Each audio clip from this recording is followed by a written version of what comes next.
Welcome back to Peniros, Mind People.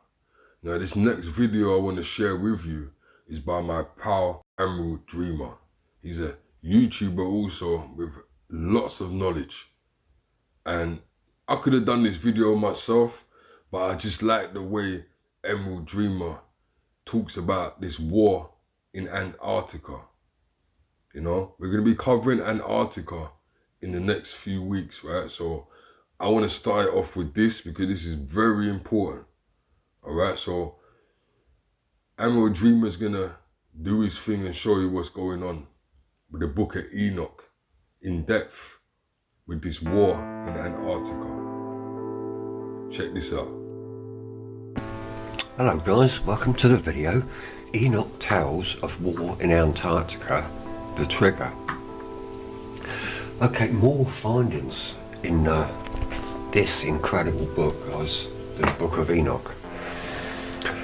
Now, and I want to talk to you about a few things I've found in a couple of chapters there. Now, in chapters 96 and 100, I found something about Enoch telling us about a war in Antarctica. And this part is very serious, guys, because if this is correct, and I'm correct, when this war starts, it will trigger not only Judgment Day, but the coming down of the archangels to begin the final destruction of the fallen angels. It's big time. And before I go on, I want to talk about the archangels, because they're the elites. These are the guys that they're throne angels. These are the elites. These were around in the beginning, and the reason I'm saying that is because there's things that God has created that we're not even aware of. Because don't think He stopped cooking, because after we've got our knowledge of what we know, God's always cooking, and who knows what He's created. And there's going to be all sorts of new angels and things, but the reason I mention the archangels, the throne angels, they are the angels that surround the throne of God, and they're important. They are elite, and they were around in the beginning of all of this. And I want to point out who they are, and I'll tell you who they are, because they're important in all this. And so put the old reading pins on, guys, and let's get to it. So these are the throne angels, and I'll put them up on screen when I edit the video, guys. So, okay, the archangels. We have 10 of them here in this book. The Manual on Angels, guys, brilliant book as well. We have Metatron, Raziel, Cassiel, Zadkiel, I'll get this right, Zadkiel, Samuel, Michael, Anael, Raphael, Gabriel, and Sandalphon. Complicated names to spell, guys, but there you are. I'll put them on screen. There's the 10 archangels,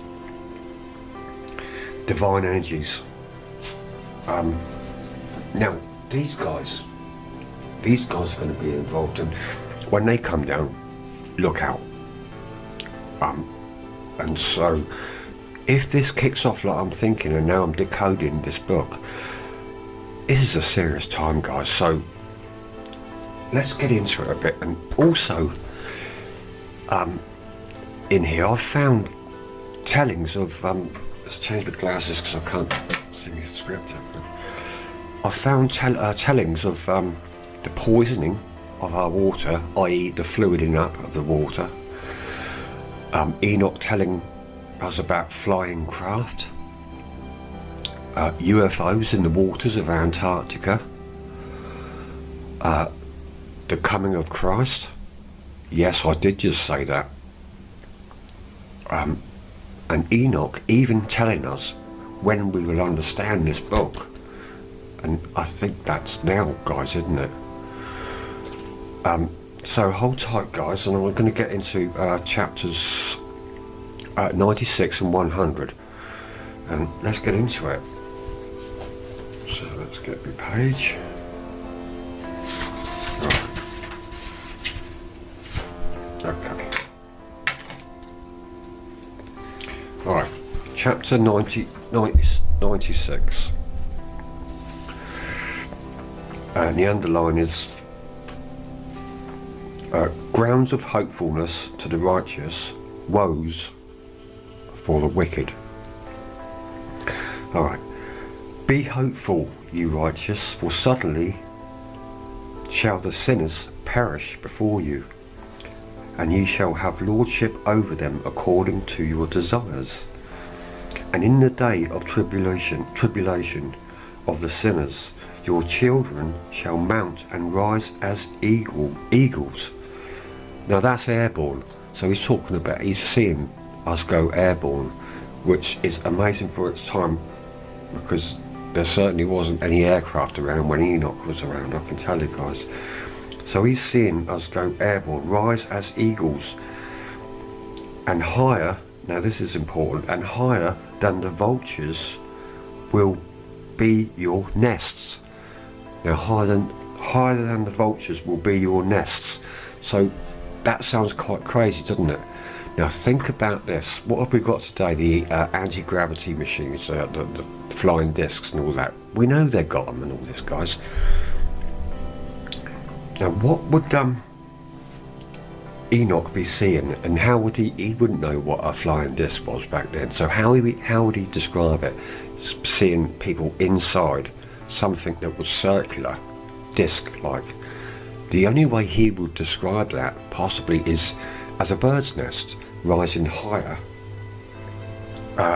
than the vultures, and higher than the vultures will be your nest, as in people in the nest, higher than the vultures. Do you see, guys? You know, I'm just trying to decode this in this time, because it's this book could not have been understood even 10 years ago. And this is why it's important now, because it's being decoded now. It can only have been understood in this day. Okay, I'll read on. And higher than the vultures will be your nest, and ye shall ascend and enter the crevices of the earth. Okay, now, ye shall ascend and enter the crevices of the earth. Now, didn't we just find over the last couple of years, guys, these on the Google Maps in Antarctica, these openings where these flying discs and triangles were coming in and out, big openings. Didn't we just find that over the last couple of years? Now, we have to look very carefully at this. Okay. And ye shall ascend and enter the crevices of the earth. Now I'll put some pictures up of those openings in Antarctica, crevices of the earth, which have only just been found as recent years. And the clefts of the rock forever as conies before the unrighteous. Now where have the fallen angels been found? In Antarctica, in the crevices, in these openings. And it's telling us here, guys, it's telling us here, right here. We wouldn't have known this 5 years ago. This is why this book cannot have been deciphered even 5 years ago. But now, with what's going on in the world and what we've got to go on, it can be. And the sirens shall sigh because of you and weep. So sirens, I'm going to look further into what this could possibly mean, guys. Alright. Wherefore fear not, ye that have suffered, for healing shall be your portion, and a bright light shall enlighten you. Bright light will enlighten us, and the voice of rest ye shall hear from heaven.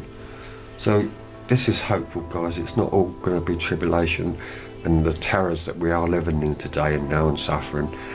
There is rest for us. There's going to be a time where we can breathe, because we keep coming up for air and they keep coming up and pulling us down again, guys, don't they? Okay. Woe unto you sinners, for your riches make you appear like the righteous, but your hearts convict you as being sinners. And this fact shall be a testimony against you for the memorial of your evil deeds. Woe to you who devour the finest of the wheat. Now, I'm going to stop there. Woe to you who devour the finest of the wheat. What could that mean? Well, we know about these the sacrifices, the child sacrifices, and what would be the finest of the wheat? It would be the little ones, wouldn't it, guys? The babies, the finest of the wheat. And we know it's going on. So we're being told there, woe to you who devour the finest of the wheat and drink wine in large bowls and tread underfoot the lowly with your might. Woe to you who drink water from every fountain. Now this is important. For suddenly shall you be consumed and wither away, because you have forsaken the fountain of life. Now what our fountain of life, guys, is water. We cannot survive without water, can we? And that would be the fountain of life. And this is what I'm saying, because ye have forsaken the fountain of life, they're fluoriding the water up, just like Hitler did in the concentration camps, guys, to keep them dumbed down so they wouldn't be thinking. And they're doing it now to us. So there we go, because you have forsaken the fountain of life, fluoriding up the water. We're being told, guys, we're being told. Woe to you who work unrighteousness and deceit and blasphemy. It shall be a memorial against you for evil. Woe to you, ye mighty, who with might oppress the righteous, for the day of your destruction is coming. In those days many and good days shall come to the righteous, in the day of your judgment. Very serious. That's 96, guys. Now, if that doesn't tell us a lot, I mean, I come across this and I knew what it was near enough straight away, I thought. And I've been marking off in pencils and lining things up, guys. As I'm going through this, I'll just show you. Because as I'm reading it, line by line, I'm finding it and I just know what it is. I wouldn't have been able to do this 5 years ago. I would not have known what this book was talking about, but I do now, for some reason. So, let's go to chapter 100. Alright, guys. I've marked this judgment and safety, fallen angels in Antarctica. It's chapter 100, and the underline is the sinners destroy each other, judgment for the fallen angels, the safety of the righteous, further woes for the sinners. Alright, guys. And in those days, in one place the fathers together with their sons shall be smitten, and brothers one with another shall fall in death, till the streams flow with their blood. For a man shall not withhold his hand from slaying his sons and his sons' sons, and the sinner shall not withhold his hand from his honoured brother. From dawn till sunset they shall slay one another. Right. And the horse shall walk up. This is interesting, guys. I think this is where I stumbled on the UFO thing in Antarctica. And the horse shall walk up to the breast in the blood of sinners, and the chariot shall be submerged to its height. The chariot shall be submerged to its height. So with a chariot underwater.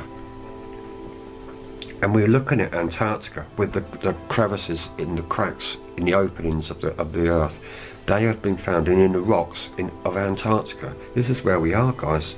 The chariot shall be submerged to its height. Now we know when Admiral Byrd went to Antarctica in 1946, between 1946 and 47, with Operation High Jump, there was a battle out there, and he had a battle with the flying disc, didn't he?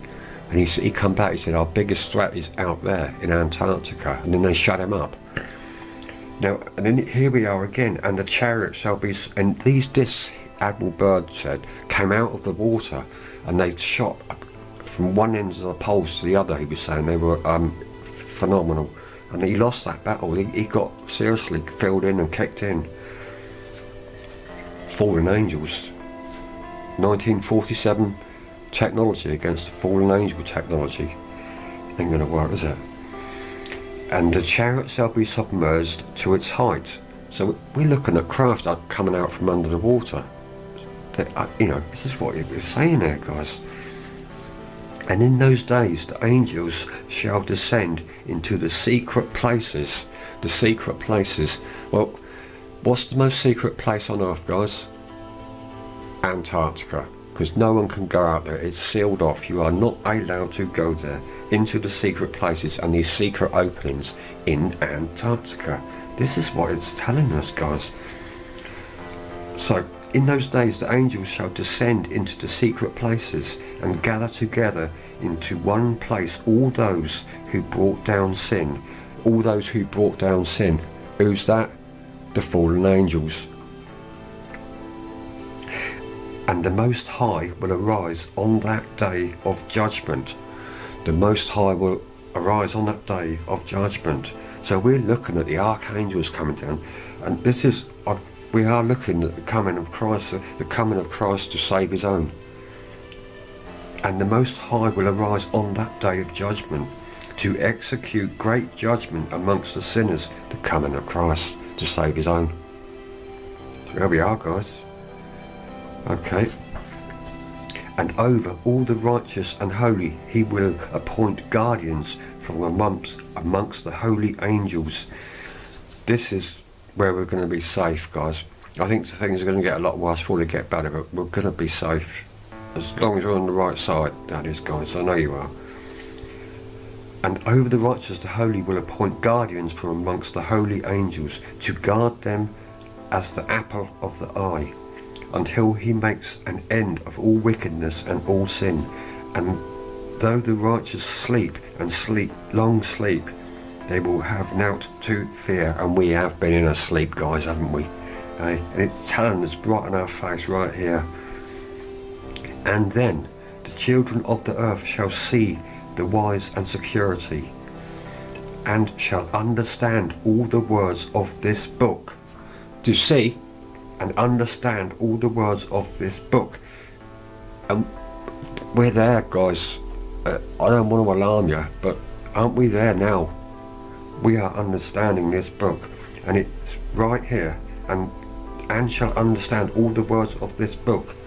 You know, it can't get any clearer, guys, can it? Going on.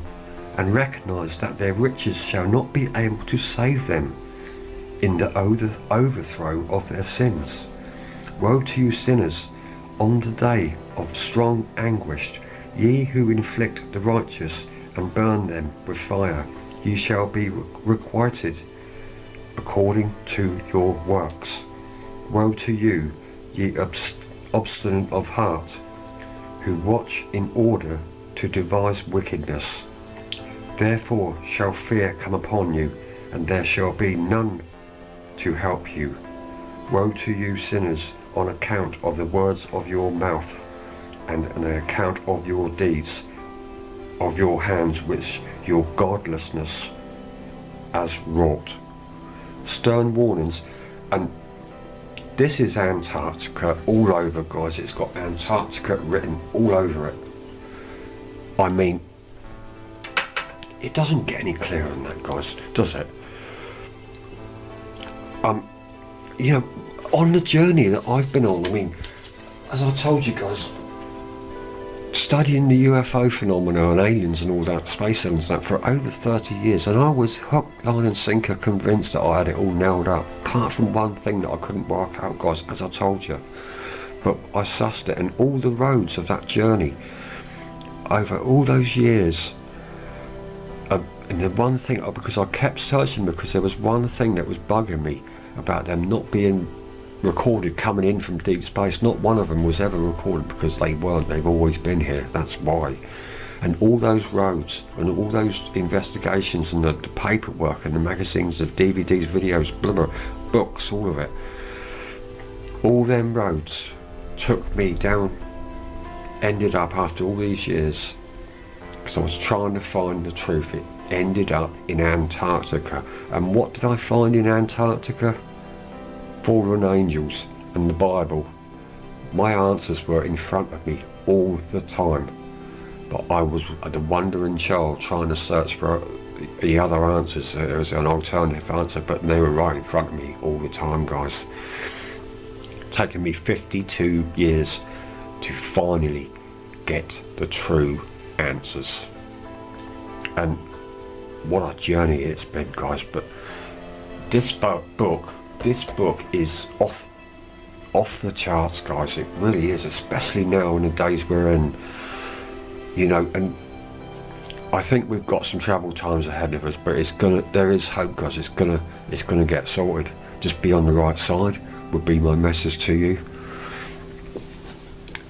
So guys, I think if we're looking at a war that begins in Antarctica, when we see that war that kicks off in Antarctica, get ready, because I believe this is the trigger when everything you know as your world today will change for eternity. This is the trigger when everything's going to change. It's going to kick off. This is that moment that has been spoken about in history time after time after time again. You know, I don't want to be the doomsayer. I mean, how many times has people said the end of the world, the end of the world, the end of the world is coming? I don't think it's the end of the world. I think it's the reshaping of it. And this is how it's going to be reshaped. And this will be the end of the fallen angels and the wicked. They will be wiped off the face of the earth. And we know all this is going to be recreated. So it's going to be smashed down and recreated to make way for the new. And I think, I don't want to be a doomsayer. It's not saying the end of the world. This is the big change, the big trigger that changes everything forever. And I don't want to be an alarmist, but I think, you know, I don't think there's a lot of time left on the clock, guys. I really don't. And that's why I urge you to get right with God, get right with Him. I mean, I've been a wandering child, and I will do a video about it, my tug of war with God, how I was always a wandering child. And I'll get into it, and I'll do that with you, because, you know, it's taken me quite a few times to get it right, you know, guys. And so this is incredible, guys, isn't it? And I'm going to carry on reading and see what else I can decode in it for you. I'll give you a top-up video over the next couple of days, guys, as I read on in this. And I think at this point in time where we are, guys, I'm just going to